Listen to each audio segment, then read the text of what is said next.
Hello, it's Adam from the Tudor Chest here. In addition to my weekly main podcast episode, I release a weekly bonus episode in which I dive deeper into some of the aspects of our past that I don't have time to cover in the main show. From Anne Boleyn's portraiture to the true story behind Mary Queen of Scots' execution, these episodes can all be accessed either via my Patreon account at patreon.com/TheTudorChest or via Apple Podcast subscriptions. Subscribers also get ad-free episodes, plus group chats, live Q&As, and much more.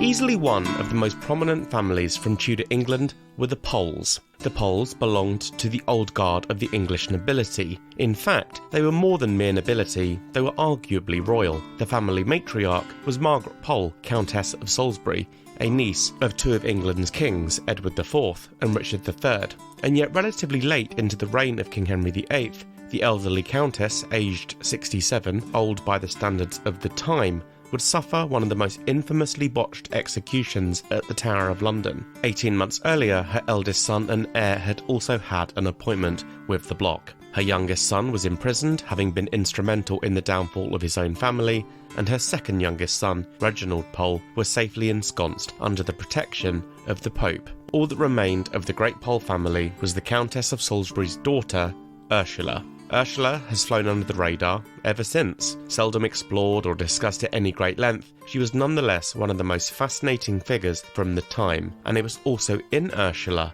that the descendants would be born who arguably provided the greatest opportunity to exonerate the once great name of the Pole family.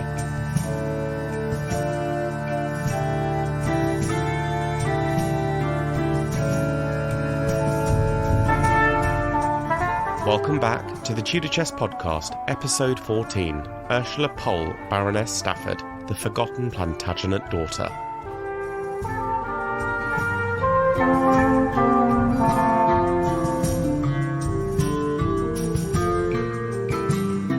On the 22nd of August 1485, the expected future of England was irrevocably changed. At the Battle of Bosworth Field, King Richard III, the last Plantagenet king, was killed, ending the 331-year-long rule of the House of Plantagenet. The army facing Richard's was led by an obscure Welshman, Henry Tudor, who, although boasting the title of Earl of Richmond, was, by and large, a political non-entity. Even so, he was the last hope of the beleaguered Lancastrian branch of the Plantagenet family, which tells you something about how dire the position of the Lancastrians was at this time. Henry's ancestry may have had King Edward III in its ranks, but he was born to an illegitimate line and, frankly speaking, had little tangible right to the throne. Directly preceding his shock win at Bosworth, the crown had been held by the Yorkist branch of the Plantagenets, although they themselves had acquired it through waging war roughly 25 years earlier.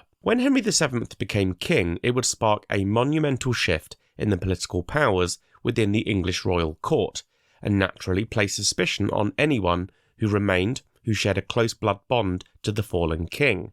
Now, unfortunately for the Tudors, this was practically the whole nobility. The high nobility in particular was a relatively small group of families who were all tied together either through blood or marriage, often both. Among this group, some of the most prominent and easily the grandest in terms of close blood ties to Richard III were the descendants of his two older brothers, King Edward IV and George, Duke of Clarence. The Duke of Clarence had been a constant thorn in the side of his eldest York brother, Edward IV, who eventually authorised his own brother's execution, famously by being drowned in a barrel of Malmsey wine. His children, Lady Margaret and Edward, Earl of Warwick, were, however, honourably treated, for they were the niece and nephew to the king, and would, everyone expected, play prominent roles in the future prosperity of England.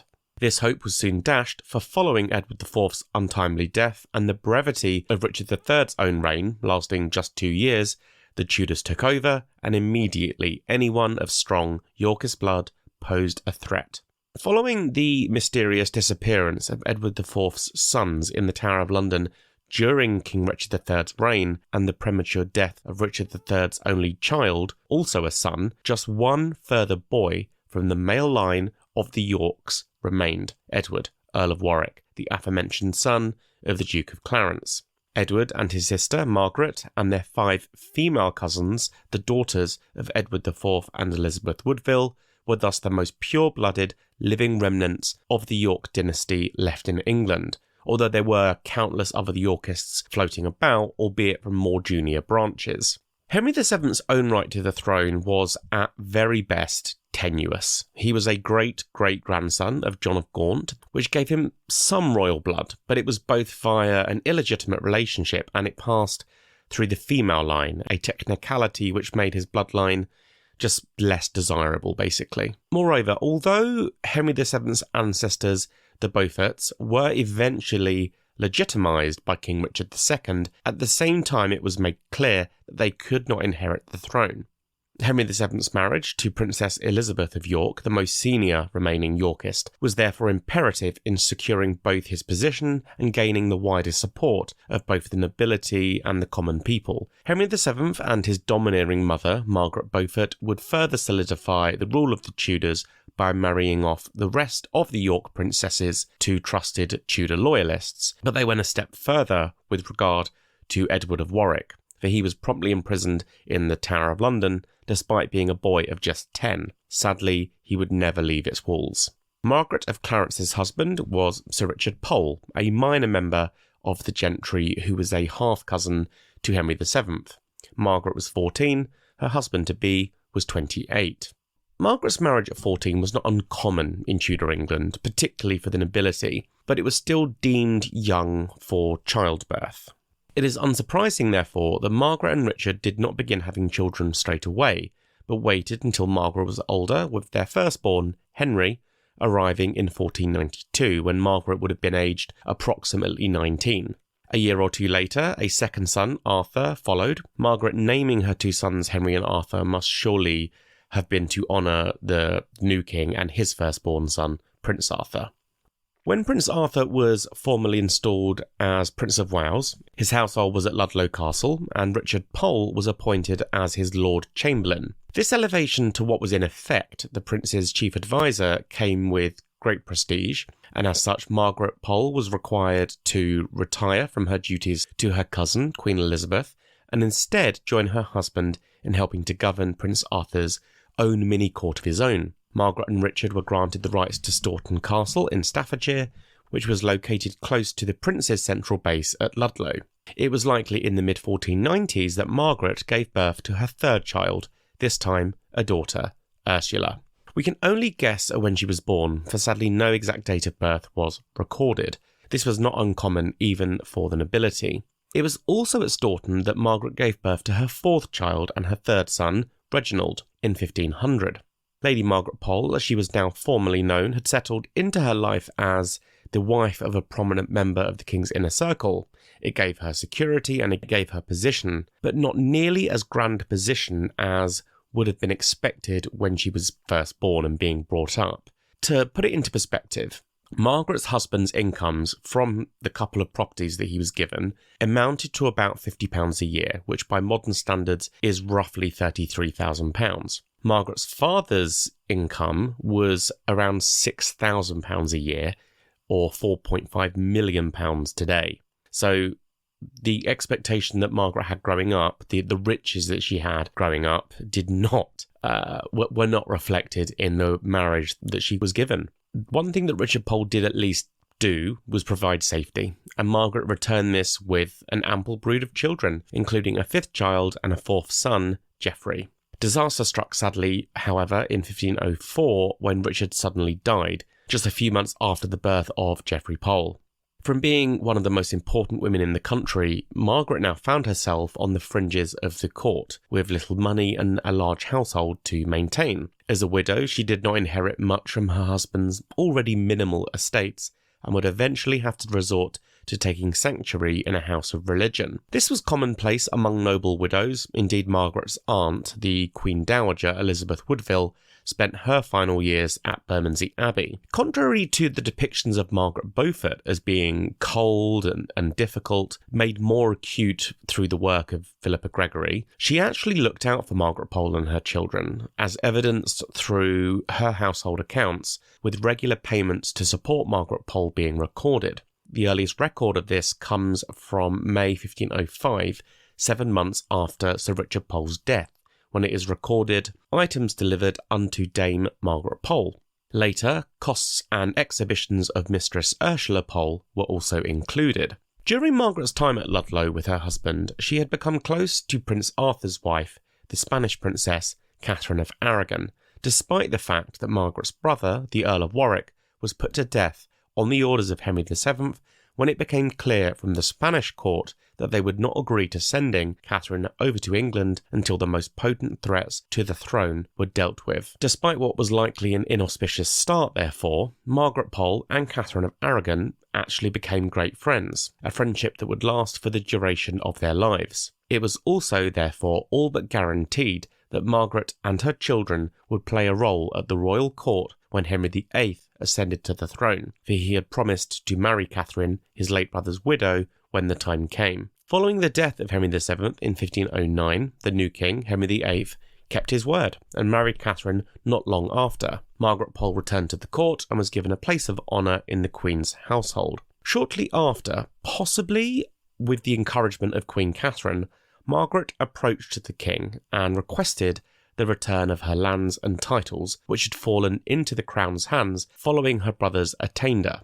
Now, Henry VIII, unlike his father, boasted 50% Yorkist blood, and appears, at this stage at least in his reign, to have been cut much more from the Yorkist mould. He was gregarious, he was fun and affable, boasting the quintessential Yorkist good looks. In fact, many commented that he was his grandfather, Edward IV, born again, looking a lot like him and being of the same stature, 6'3" in height, broad, and at this time, very muscular. The king's affinity for his Yorkist cousins was clear, for he agreed to Margaret's requests gladly, making her the Countess of Salisbury in her own right, and easily one of the richest landowners in England, unquestionably the richest woman in England, and thus Margaret's children's fortunes were also literally transformed overnight. This was felt almost at once, for Ursula began to benefit from close association to the king, and was also officially recognised as a member of his family. The household accounts include a warrant to the Great Wardrobe for a gown of tawny velvet to the king's cousin Ursula Pole. Margaret's older sons, Henry and Arthur, were welcomed to court and became popular courtiers. Arthur in particular impressed the king with his prowess in the jousting arena. Because of this, both the brothers joined Henry VIII at the ostentatious Field of the Cloth of Gold in 1520, as did their sister Ursula, who was by this stage pregnant with her first child. Margaret Pole's return to riches and influence enabled her to begin marriage negotiations for her 4 marriageable children. Her third son, Reginald, would be the family exception, for during Margaret's struggles after her husband's death, Reginald was given over to the church to lessen the strain on his mother's already strained finances. The most important marriage for Margaret to get right was that of her heir, Henry, who, following his mother's titles being reinstated, became Baron Montague. However, the other major marriage that Margaret would negotiate was her daughter's, Ursula's. Margaret had been blessed with 4 sons, the stuff of dreams for the king, but sons were not necessarily as valuable on the marriage market as daughters, for although Tudor England was undoubtedly patriarchal, daughters of the nobility were often married up. That is to say that they married into a family of greater influence or prestige than their own, and this was absolutely to be the case with Ursula, for her mother managed to snag one of the great catches from the Tudor nobility, Henry Stafford, the only son of Edward Stafford, 3rd Duke of Buckingham. The Duke of Buckingham was unquestionably the most senior noble in England, effectively second only to the king. There were only a small number of non-royal dukes in England at this time. It was still a relatively new and rare title, but the Dukedom of Buckingham was the grandest. This marriage would, all being well, see Ursula become Duchess of Buckingham in time, and when that time came, she would therefore outrank her entire family. Like Margaret Pole, Edward Stafford was also of strong Plantagenet blood, twice over in fact, being the son of Catherine Woodville, a sister of Queen Elizabeth Woodville, and also a direct descendant in the legitimate, albeit female line from King Edward III. Buckingham was therefore a member of the old and well-established high nobility. Now, this engendered a man of supreme pride and more than a little arrogance. He was known to openly boast of his ancestry, and he loathed low-born upstarts such as Cardinal Thomas Wolsey. The choice to marry his heir into the Pole family was thus entirely suitable and strengthened ties between two of the country's premier houses. The king clearly held no reservations about allowing two of the country's great noble houses to come together in marriage, for he would have had to have assented to the union, which he gave willingly. At the time of the marriage, Ursula was around the age of 15 and her husband was 17. She came with a decent dowry worth over £1 million by modern standards and was given some of Margaret Pole's properties in the southwest of England as a means of setting the couple up for the future. Unlike the Tudors, who were famously unlucky when it came to childbearing, the Plantagenets were prolific in giving birth. In fact, they were known as the Demon's Brood for their strong fecundity. This clearly extended to Ursula and Henry Stafford, for during their marriage, Ursula would give birth a staggering 14 times, 7 boys and 7 girls. That Ursula herself survived all of the births was also rare, for childbed complications were commonplace at the time. Her grandmother, the Duchess of Clarence, had died following the short-lived birth of her third child, and Henry VIII would famously lose Jane Seymour a fortnight after her one and only pregnancy. Something else that Ursula gained from her marriage was an important title. In the early years of her marriage, she became known as the Countess of Stafford, for her husband took on the secondary courtesy title of Earl of Stafford from his father. An earldom is the third most senior title in the English peerage, with the dukedom being the grandest of all, followed by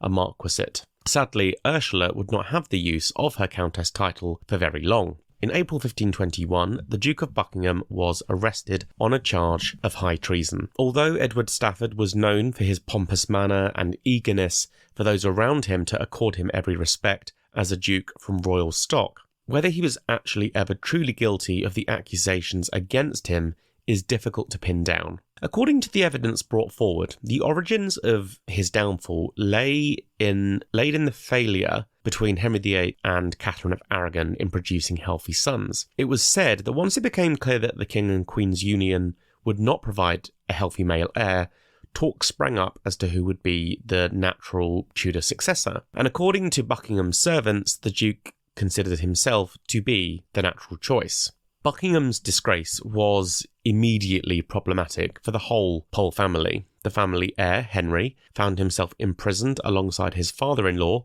George Baron Bergaveni, on a charge of misprision for supposedly not revealing the Duke's treasonous talk. A close friendship between Henry Baron Montague and the Duke is clear from the accounts, which show that they regularly dined together and would often gamble.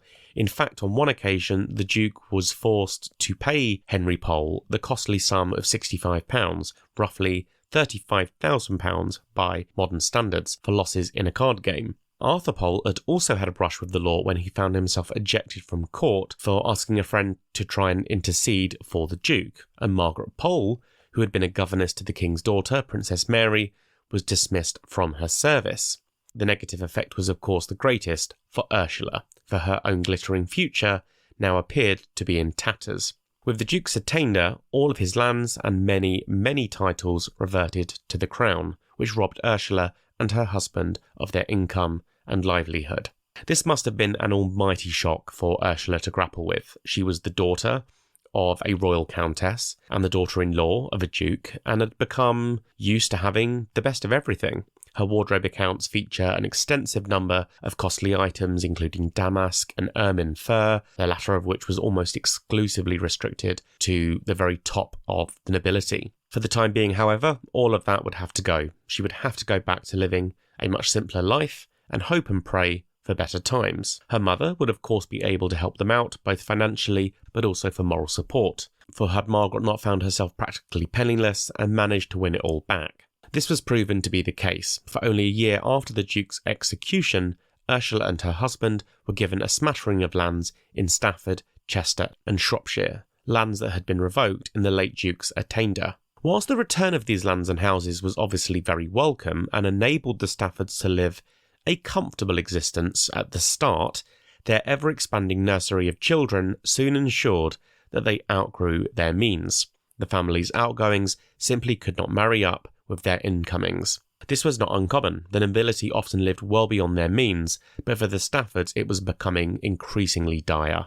By 1529, Ursula's husband began further petitions for the restoration of lands seized by the crown in the wake of his father's downfall. He wrote in exasperation to the king, saying he was unable to provide for his family and needed help. Wolsey took the matter out of the king's hands, but was clearly frustrated by what he saw as an ungrateful and grasping nobleman. At this stage, Henry Stafford and his wife, Ursula, had been granted 500 marks of land to live on, but the complaint put forward by Henry Stafford was that they were undervalued. Wolsey disagreed and basically told the couple to accept the lands as they were, and in the meantime he would try and get further grants of land from the king. When Stafford continued to push the matter, however, Wolsey grew frustrated and basically threatened him by saying he should either be content with the lands or have none at all, but gain the king's high displeasure. Now, Wolsey was usually a man of composure, which suggests that this heavy-handed rebuttal came from sheer exasperation at the apparent ingratitude of the Staffords.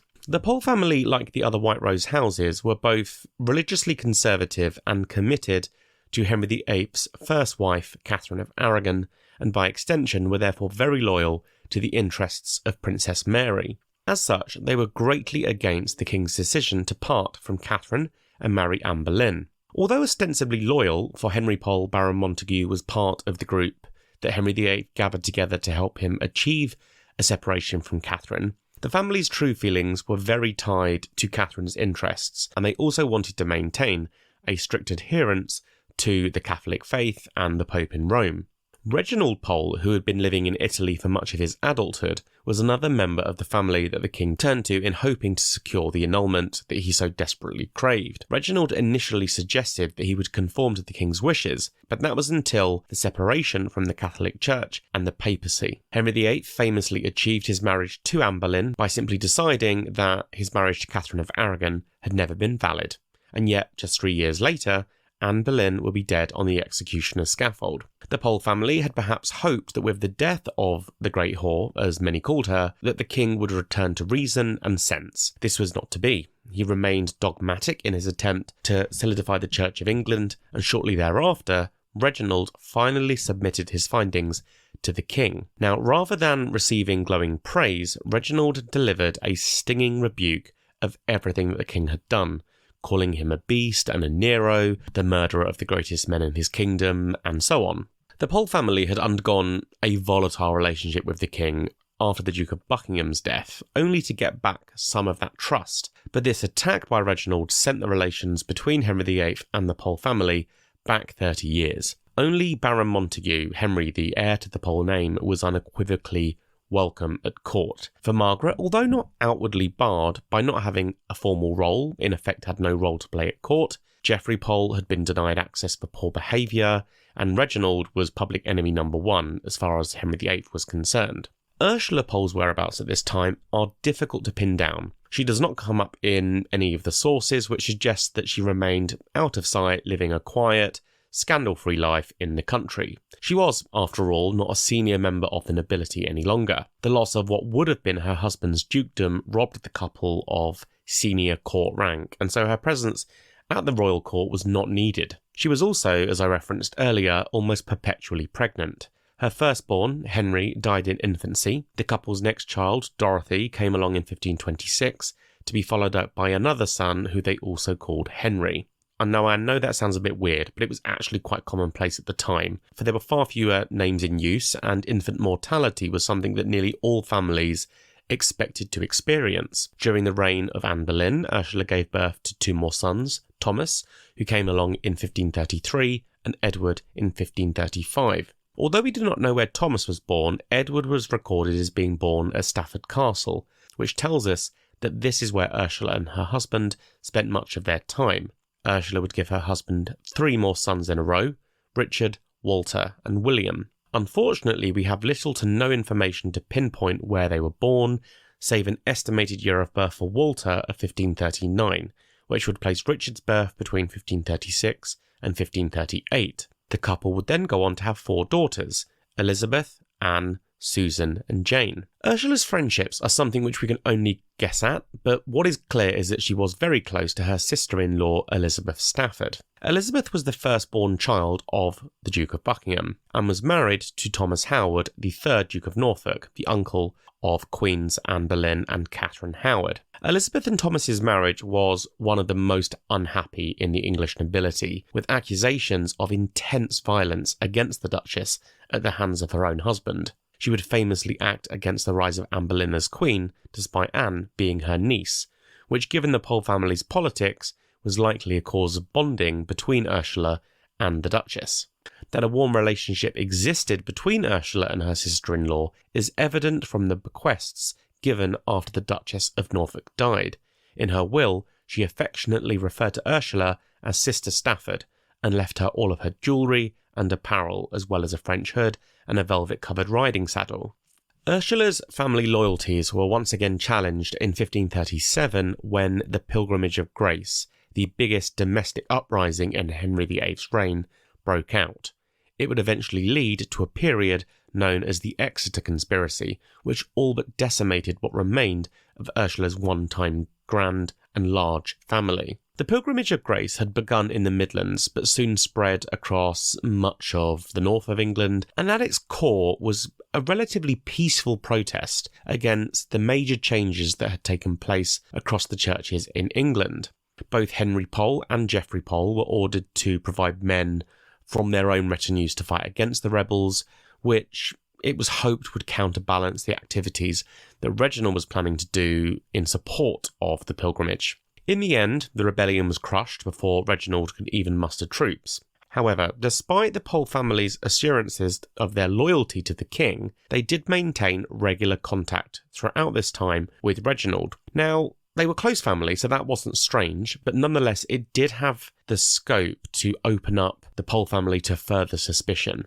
It was eventually decided that assassins would be sent into Europe to kill Reginald, and when both Henry and Geoffrey Pole heard of this, they managed to get messages to their brother, which very likely saved his life. Geoffrey Pole was also becoming something of a liability by this point. He was constantly in debt, he had shown himself up at court, and he managed to get messages conveyed to Reginald expressing a wish to leave England. His words were taken overseas by a man in his employ called Hugh Holland. Upon returning to England, Holland was promptly arrested sometime in the summer of 1538. Following Hugh Holland's arrest, there were a number of high-ranking noblemen of Henry VIII's court, as well as servants of those noblemen who also found themselves locked up. Their supposed crimes had become known as, I mentioned a moment ago, the Exeter Conspiracy, which at its crux looked to overthrow the Tudors and place Henry Courtenay, Marquess of Exeter, on the throne.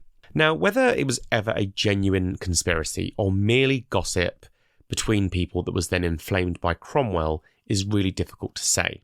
What is beyond doubt is that the Marquess of Exeter was one of England's greatest nobles, and he had begun to make moves against Thomas Cromwell's policies. As a grandson of Edward IV, like Margaret Pole, Exeter did maintain a strong claim to the crown of England in his own right, and like the Duke of Buckingham before him, he hated low-born upstarts and held particular distaste for Thomas Cromwell. He longed, as did the Pole family, to see a change in policy back to the more conservative Catholic beliefs, as did his wife Gertrude, who was famously loose-tongued. On the 4th of November, Cromwell formally moved against Exeter, arresting him, Henry Pole, and Exeter's wife Gertrude. The very next day, Sir Edward Neville, another Tudor noble and a cousin of the Poles, was arrested for connections to the supposed Exeter Conspiracy.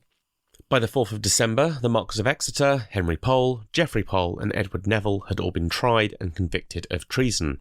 Just 5 days later, on the 9th of December, Exeter, Henry Pole, and Edward Neville would be dead on the executioner's scaffold. Geoffrey Pole managed to escape the Axeman, either down to his mental state, he had basically gone semi-insane in prison, or, more likely, because he spoke out against his own family to save his skin. Geoffrey soon attempted suicide inside the Tower of London, a clear sign that he felt very guilty about what he must have done.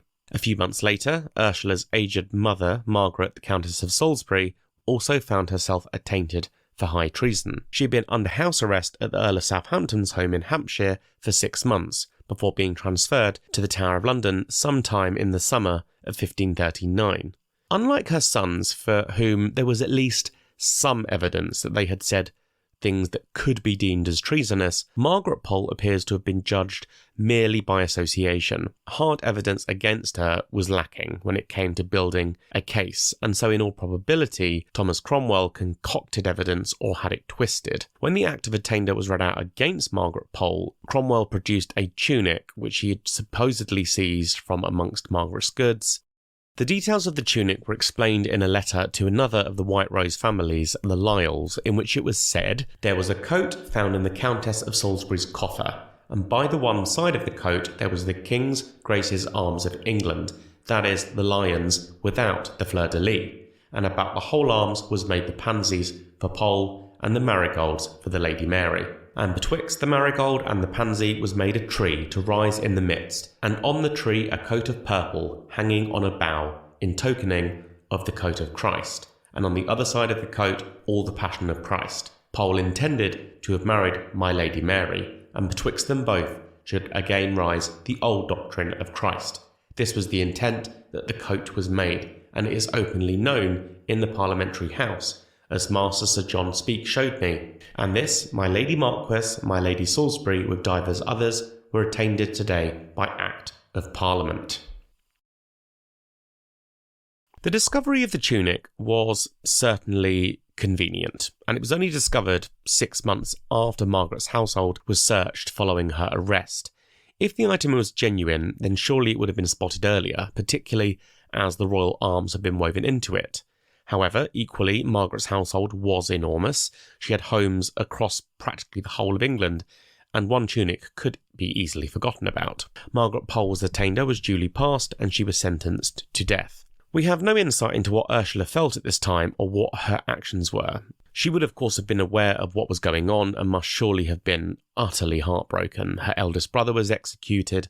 Her second eldest brother, Arthur, had died of a sweating sickness years earlier. Reginald was the most hated man in Europe as far as the king was concerned. Her youngest brother, Geoffrey, was suicidal, and her elderly mother was now housed at the Tower of London, awaiting execution. It must have felt like her entire world was turning upside down. The only consolation that she will have had was knowing that her own family, her husband, and her many children were safe, for there was never any whisper or suggestion that Ursula and her husband were either questioned about the Exeter conspiracy, remaining far away in the Midlands, safely away from all of the drama. On the morning of the 27th of May 1541, after nearly 2 years of imprisonment, Margaret Pole, as she was now styled, was informed that she would be executed within the hour. She told her captors that no crime had been put to her and refused to acknowledge that she was guilty of anything.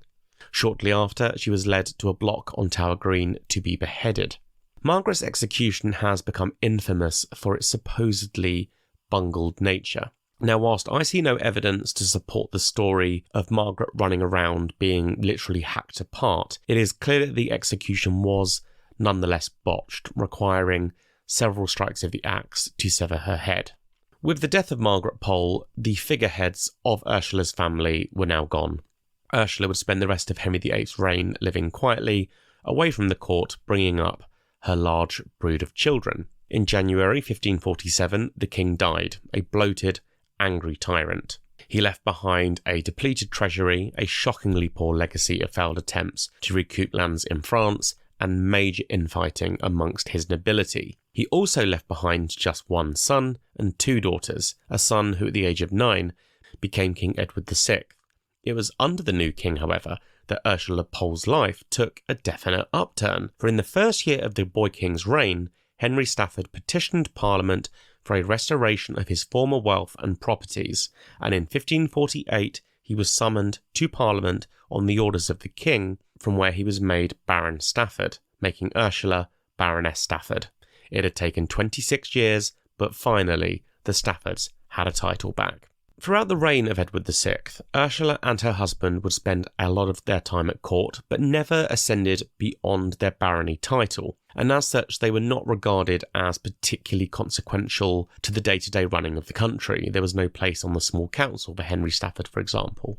Early on in the reign of Queen Mary I, Mary announced her intentions to marry Philip of Spain, a decision which proved massively unpopular and led to a period of unrest known as Wyatt's Rebellion. The rebellion sought to depose Mary and place her half-sister Elizabeth on the throne. Whilst Ursula and her husband, as seems to have been their wont, remained wisely away from the court and out of trouble, sadly a son of theirs would find himself at the centre of the rebellion. Queen Mary had treated the Staffords well, rewarding their quiet loyalty by returning Thornbury Castle to the couple. Thornbury was a spectacularly grand castle which was one of the key ancestral estates that had been taken by the crown following the Duke of Buckingham's attainder.